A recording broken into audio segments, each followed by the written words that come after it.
नमस्कार, मैं प्रांशी राठौर और आप देख रहे हैं नेक्स्ट 9 न्यूज। यूपी की सियासत में जहां एक तरफ आगामी नगर निकाय चुनाव के चलते सियासत तेज है, वहीं दूसरी ही तरफ आगामी लोकसभा चुनाव के चलते भी देखा जाए तो साल 2024 में ये लोकसभा चुनाव होंगे और इन चुनाव के लिए यहां पर विपक्ष एकजुटता का संदेश दे रहा है। ऐसे में देखा जाए तो कांग्रेस पार्टी भी लगातार बड़ी बड़ी रणनीतियां बना रही है।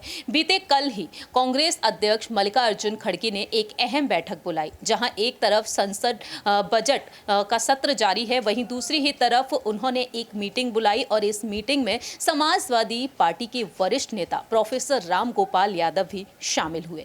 ऐसे में देखा जाए तो कहीं ना कहीं अब अटकलें तेज होती हुई नजर आ रही हैं कि वाकई में समाजवादी पार्टी और कांग्रेस का महागठबंधन देखने को मिल सकता है। साल 2017 में कांग्रेस और सपा का गठबंधन देखने को मिला, लेकिन इसके बाद ये गठबंधन टूट गया और साल 2019 में बीएसपी और एसपी का गठबंधन देखने को मिला और वहीं साल 2022 में समाजवादी पार्टी अन्य छोटे छोटे दलों से गठबंधन करती हुई नजर आई। अब सवाल यहां पर यह खड़ा होता है कि अपना दल कमेरावादी से सिराथू सीट से सपा विधायिका पल्लवी पटेल ने जो कुछ कहा था जब भारत जोड़ो यात्रा पहुंची थी यूपी में। जी हां, राहुल गांधी भारत जोड़ो यात्रा लेकर जब यूपी में प्रवेश किए थे, उस वक्त आमंत्रण पत्र कई विपक्षी दलों को भेजा गया था। कांग्रेस के नेताओं की तरफ से यही कहा गया कि समान विचारधारा वाले दलों को ये आमंत्रण पत्र भेज दिया गया है और जो विपक्षी दलों की बीते कल बैठक हुई थी उस बैठक में भी समान विचारधारा वाले दलों को बुलाया गया था। अब देखा जाए तो क्या यहाँ पर एक बड़ी पहल देखने को मिल सकती है, क्योंकि पल्लवी पटेल ने यही कहा था कि अगर उनके दोनों ही बड़े भाई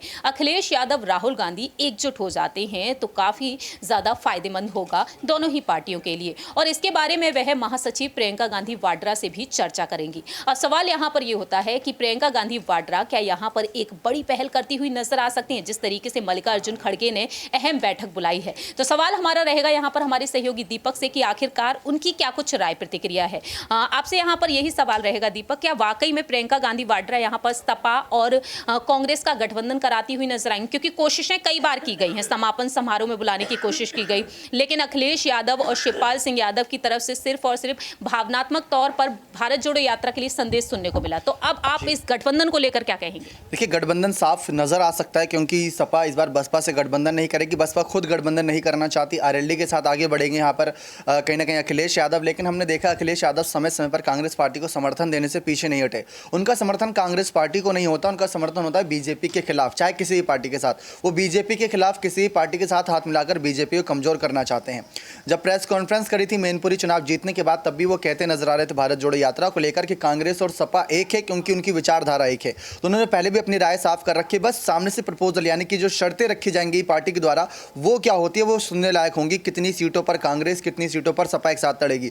2019 के चुनाव के नतीजे देखे जाए तो वहां पर कांग्रेस, सपा और बसपा सब कहीं ना कहीं साथ थे, जो महागठबंधन था। लेकिन कांग्रेस को बहुत ज्यादा नुकसान हुआ था, इससे सपा को भी नुकसान हुआ क्योंकि जिन सीटों पर एक सौदा हुआ था कि इन सीटों पर कांग्रेस लड़ेगी, सपा इस पर दावेदारी नहीं पेश करेगी, अगर सपा अपना उम्मीदवार उतारती है शायद वहां पर जीत जाती, लेकिन कांग्रेस हार चुकी थी। तो इसी वजह से इस बार अखिलेश यादव सोच कर कदम रखते नजर आ रहे। भारत जोड़ो यात्रा में शामिल नहीं हुए, लेकिन केसीआर की रैली में जाकर 2 दिन के लिए दौरा करते नजर आए। तो वहां पर से कहीं ना कहीं अलग दावा नजर आ रहा है कि अगर कांग्रेस की तरफ नहीं जाएंगे तो उनके पास विपक्ष के कई सारे ऑप्शन रहेंगे। तो आपको क्या लगता है प्रियंका गांधी वाड्रा की तरफ से कोई पहल देखने को मिलेगी इसके लिए, क्योंकि खड़गे ने तो मीटिंग कर भी ली है? देखिए, अगर प्रियंका गांधी कदम बढ़ाएंगी तो वो सपा के साथ ही क्यों, बसपा की ओर भी कदम बढ़ाएंगी। 10 सीटें उनके पास भी हैं, 5 सीटें सपा के पास भी हैं, तो धीरे धीरे ही सही, लेकिन कांग्रेस पार्टी एक गठबंधन के सहारे ये संदेश दे देगी कि इस बार विपक्ष एकजुट थे बीजेपी के खिलाफ। तो प्रियंका गांधी की भूमिका अहम होने वाली है क्योंकि आने वाले चुनावों में उनको यूपी की सत्ता में ही एक्टिव रहना है। जैसा पिछली बार भी देखा, 2022 के चुनाव में वही सीएम चेहरा के तौर पर जानी जा रही थी, लेकिन 2 ही सीटें निकाल पाई।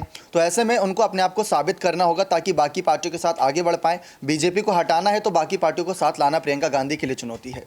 बहुत बहुत शुक्रिया। जैसा कि यहाँ पर दीपक ने अपनी बात रखी, अब देखना यही दिलचस्प होगा कि वाकई में प्रियंका गांधी वाड्रा की तरफ से कोई पहल देखने को मिलेगी, क्योंकि राहुल गांधी भी लगातार यहाँ पर तमाम कोशिशें करते हुए देखे गए हैं। याद दिला दें कि पार्टी महासचिव जयराम रमेश ने साफ तौर पर कहा कि इस यात्रा के बाद कांग्रेस पार्टी महागठबंधन की तरफ बढ़ेगी। तो साल 2024 के लिए क्या वाकई में कांग्रेस पार्टी महागठबंधन करने में कामयाब होगी?